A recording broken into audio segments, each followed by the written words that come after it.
Small habits create big change. Welcome to the New Money Habits podcast, where we help you build healthier habits for money and life so you can live with more peace, confidence, and purpose.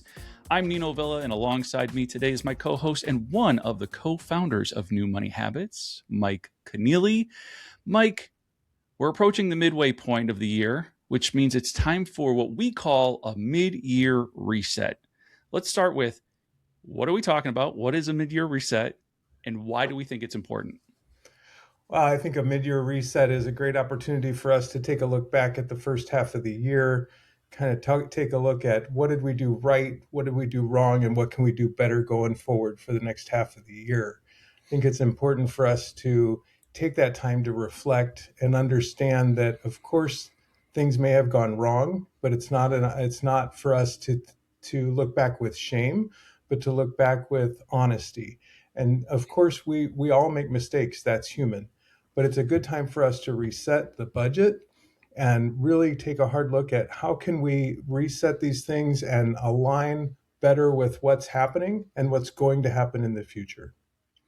Yeah, I think what happens is so many people start off a new year and they think it's New Year's resolution time, right? So I'm going to set some New Year's resolutions. And of course, if you're thinking about your money situation, some of those could tie to your finances. And so maybe you're looking to save money. Maybe you're looking to eliminate debt. And what I like about the mid-year reset is it is an opportunity to just reflect, right? Like you said a moment ago, it's not about shame. It's about reflection and being able to look at what has gone well. Because I think not enough people slow down long enough to say, wait a minute, I've actually made progress here. But to reflect on what has gone well, what hasn't gone the way we wanted it to, and how can we move forward?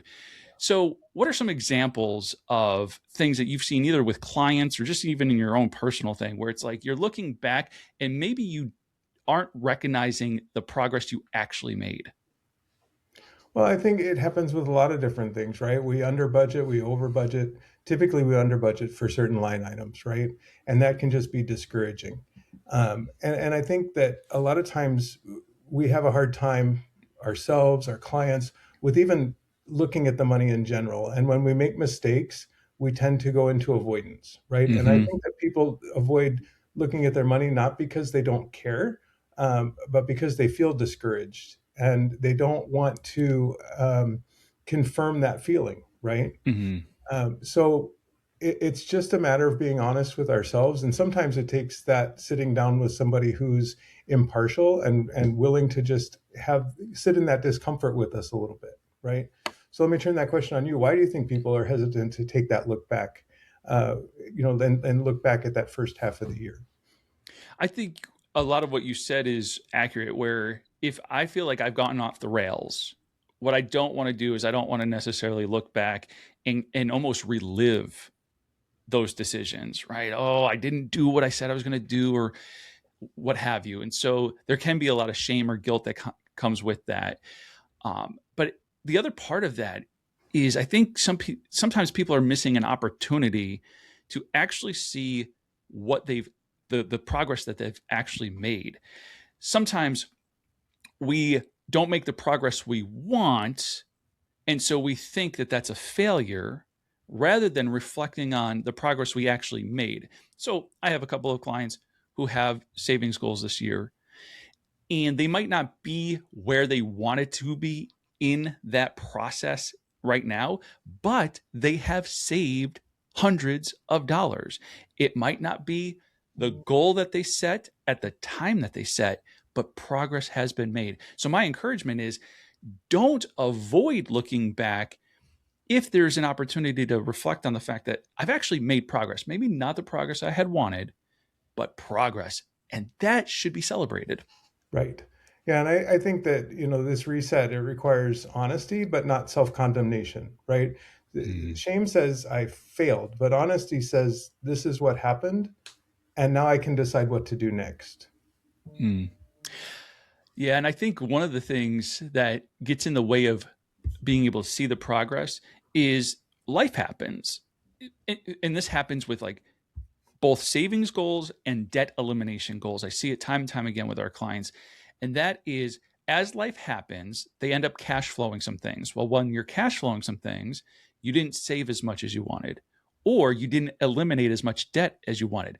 But the win is you didn't incur new debt to take care of whatever life situation came about. And so, again, celebrating, oh, wait a minute, hold on. Obviously, I'm doing something different, and there are some new habits being formed because I didn't save as much as I wanted to, but because I had money saved when I needed that car repair, I was able to cash flow it.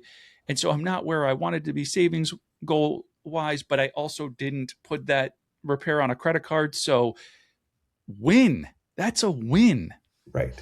Right. And so the budget's more than just a plan, right? The budget is feedback, right? The Mm-hmm. budget shows us where real life happens. And so what that sometimes means is how do we help the budget reflect that real life, and how do we help predict some of that better in the future, right? Mm-hmm. Exactly. I think there's probably four categories that people fall into when they're doing this reflection period, when they're taking a look back. They probably either can look back and say, oh, look at, I made the desired progress that I wanted. I set a savings goal of $2,500. I've hit that goal, and that should be celebrated. But too often, I think people fall into these other three categories that are just arbitrary that I made up. The first one is maybe you haven't even looked back to see the progress you've actually made. You haven't slowed down long enough to say, I'm going to take a look back. The second is you look and you didn't make the progress that you wanted. And we talked a little bit about that. But then this fourth one is maybe I feel like I haven't even got started. I set some goals early in the year. I've done nothing to make any progress on any of those. And so my question here would be, what encouragement can we give? We talked about no condemnation, talked about no shame. So how do we encourage those who might be like, I set some goals, but I've done nothing to take steps towards those?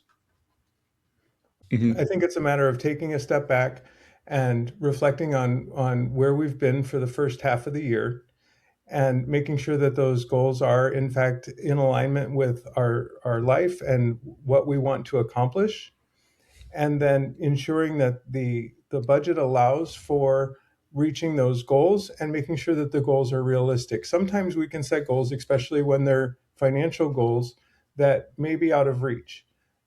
So adjusting the goals so that they allow us to do the things that are important, that are meaningful, and that we can achieve them. It doesn't mean that we can't reach the goals. Sometimes they were just a little too aggressive to fit into the budget. So we just adjust them and we continue to work towards them. Not only do I think that that happens far too often where maybe we weren't as realistic, but maybe we weren't as specific as we needed to be. And one of Right. the things that I see also is everybody wants to form a new habit at the beginning of the new year. Or sometimes it's like, oh, I'll start that next month. And a lot of times it's even, I'll start that next week. And I think part of this equation is recognizing today. Today is the day to start anew. You don't have to wait. You don't have to beat yourself up for, well, I said I was going to do that at the beginning of the year. It hasn't happened yet. Who cares? Today is the day to start that new thing. And so, to your point, one of the first things is let's just be realistic about the situation and what we're trying to accomplish. Again, I go back to if you have a savings goal or a debt elimination goal, it's not enough to just to say, hey, I'm going to save money this year, or I'm going to pay down some debt this year. A reset is not pretending that the first half of the year didn't happen. It's using the first half of the year to make a better plan for the second half of the year. Yep, exactly. And I think part of that better plan is a realistic, specific goal that you can start to track the progress toward, Right. right? So if you're somebody who said, hey, I'm going to save some money this year, or I'm going to start saving, or I want to pay down my debt. And if you weren't specific, if you didn't give that a dollar amount, if you didn't give that a timeline, let me encourage you to start there. Give it a dollar amount. Give it a timeline. I know that I've sat down with most of our clients this year who they have a savings goal or a debt elimination goal of some sort. And it's about figuring out, okay, well, what is that amount? So for one, it's there was a credit card that had a $5,000 balance on it. And it was, so when do we want that paid off? And she wanted it paid off within 10 months. And she gets paid twice a month. So it became $250 per pay period. $500 a month is what would be needed to achieve that goal. Now, we've made significant progress towards that goal. I think we're still about 3 months out. And there was a couple of months where we didn't pay the full $500 Mm-hmm. in that particular month. So we kind of fell behind in that goal.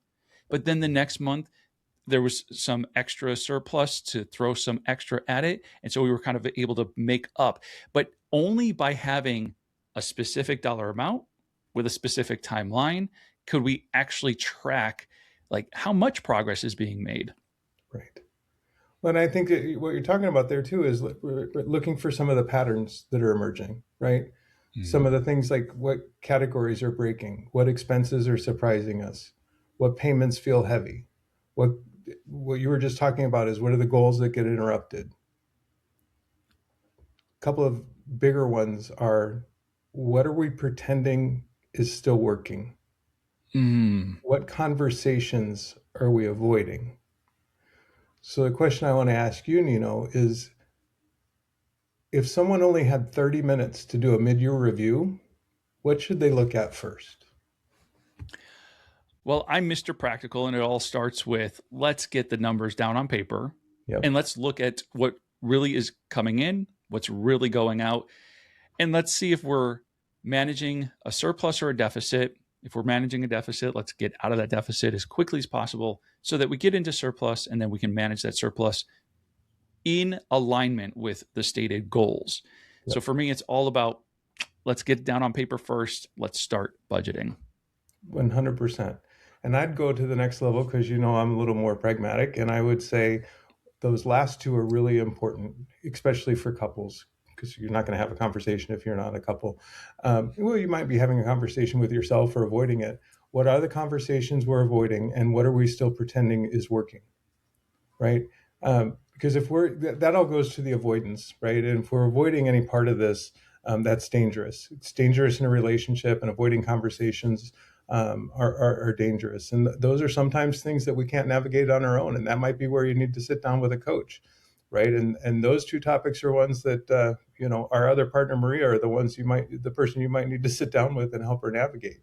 But those are the two things that if you've got all the other things done that you just talked about, Nino, and you're still struggling on that budget, that's where somebody impartial can really come in and help navigate the discussion and really help you move forward in this whole process. Yeah, we see this with our clients time and time again, where being that third party objective outside observer, we get to look in on a situation that we are not emotionally attached to. Right. Right. So we're not emotionally attached to the car we're driving or the apartment we live in or these types of things, which allows for an honest discussion about, are you living outside of your means? Are you living in a way that continues to keep you trapped rather than looking at some things and saying, hey, I need to say no to this thing over here so that I can say yes to this thing over here. And that goes into a much greater discussion about,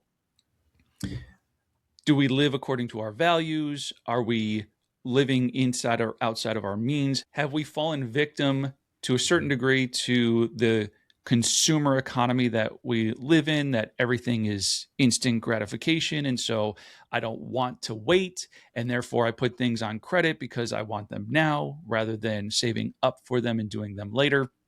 And as I said, I see this with our clients, and I've helped some of our clients really understand that when you make a decision to do something different in your finances, those decisions are usually seasonal. they last for a season. It doesn't mean you can go back. It's almost like dieting. If I changed the way I eat and I lose a bunch of weight, and I think that, well, as soon as I lose the weight I want, I can go back to eating the way I used to, then I can.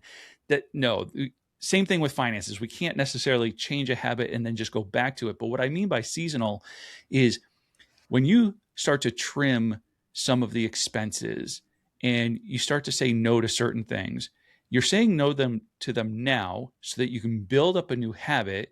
That new habit will have you saving and investing in ways that you've never done before, so that, let's say you're somebody who wants to travel, you can travel. You're just going to travel by cash flowing it instead of putting it on credit. And so you're making seasonal decisions like, I'm going to abstain from this for a season so that I can get myself in a better financial situation, so that when I do these things in the future, I'm doing them completely differently.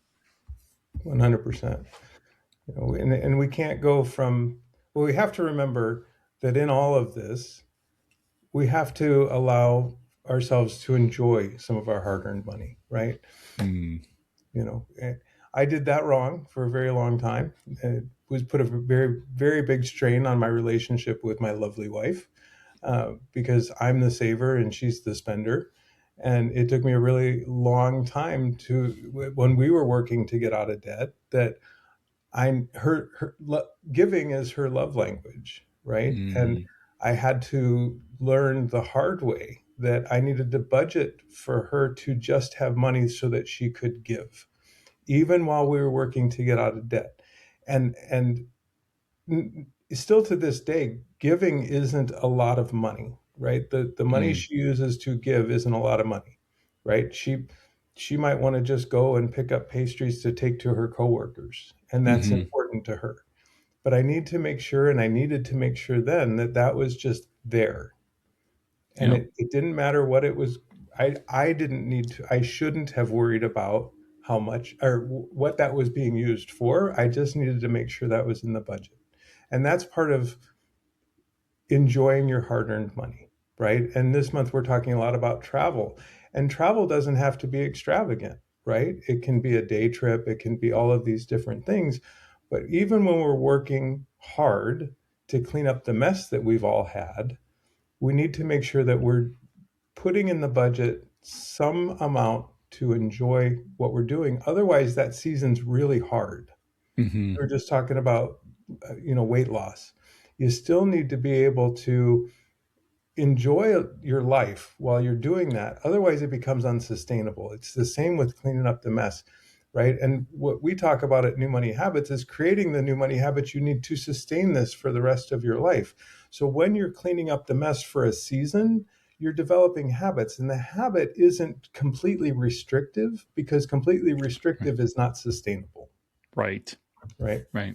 It's a really good callback to that. As we're doing a mid-year reset, part of that is reprioritizing and saying, what is a priority? You identified, okay, my wife being able to give is a priority, even in the season of debt elimination. And I've seen similar things, in my own finances with my wife, and of course with our clients, where you gotta build a little bit of margin in there to, as you said, enjoy your hard-earned money. So I think I want to give our listeners some kind of like hard and fast, here's what you can do next as you're thinking about, okay, I'm not going to avoid what has or hasn't happened in the first part of the year. Take a look back, celebrate the successes. But as you're getting ready to move forward, what are a couple of steps, practical steps our listeners can take moving forward? Well, I don't think that we should look at fixing the entire next half of the year, but I do think as we look back, we need to look at what I talked about a little bit ago: is what broke, what are we avoiding, what conversations are we avoiding. Um, but I think we should be looking at what seasonal expenses are coming up, whether they're car insurance, if you're paying that biannually. Of course, we've got Christmas coming up and the other holidays, things that aren't regular expenses. Um, what can we reduce? What line items on the budget can we reduce? Do we need sinking funds for anything that might tie into the holidays or birthdays or anniversaries and things like that? Um, what savings priorities are important right now? Maybe that's travel. Maybe that's tires for the cars. Maybe that's a repair on the house that's coming up. Those kind of things that we need to be looking at. And then what categories might need more realistic numbers? Um, just the kind of the big picture things that we need to take a look at. I think those are some of the bigger categories we can take a look at in general. I like the idea of, as you're kind of reworking some of those numbers, really picking out one specific goal and getting really specific about it. Now, it might be as simple as, for the next 3 months, there's the time. Yep. I want to do a written budget, because maybe that's just where you need to start. It's not even about this category or that category or saving this much or eliminating this debt. Maybe your goal is, for the next 3 months, I want to get a written budget. Well, download the Payday Power Planner for free and get started budgeting according to each pay period, so that you know what's coming in and what's going out as you are getting paid. But then maybe it is another specific goal where I want to save X number of dollars, or I want to pay off this credit card. Go a step further and say, I want to save how much money by when, and then start to roadmap how will you get there. Earlier, I shared that the client wanted to pay off a $5,000 credit card. We knew it was $500 a month to pay it off in 10 months, but we broke it down to pay period. She wanted to pay $250 each time she got paid, just to stay on track. So roadmap your savings goal or your debt elimination goal in the same way. You can also download the Payday Power Planner Plus to do that. And members of our community get to download that for free. All of the links will be in the description. But I think those are just a couple of different ways that people can take very practical next steps.